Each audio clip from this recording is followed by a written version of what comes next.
Someပြေမှုတွေဟာခဏပါကိုရောနဲ့ဆိုပြေလေသွားမှာ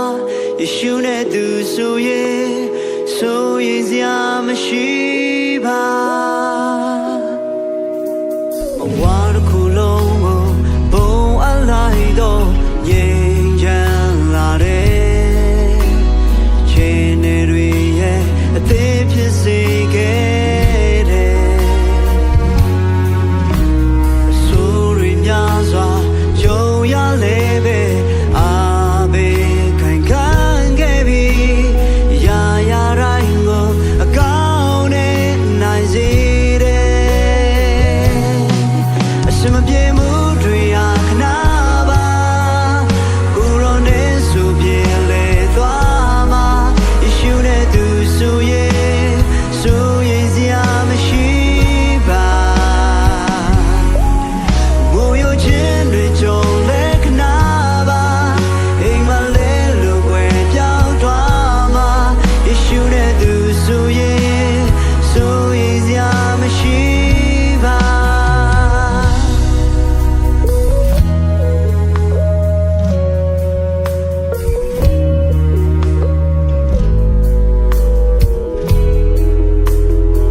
ပြဿနာတွေရင်ဆိုင်နေရခြင်းကိုရောနဲ့သူစုအမြဲတမ်းဖြစ်ရှိတယ်နာကျင်နေလို့အားသင်စရာကိုအားများကုန်စိုးရင်ပြင်ဆင်ပေးသေးတယ်ထွန်းမြောက်ရာလမ်းကိုစမပြေမှုတွေဟာခဏ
ဆိုရင်စရာမရှိ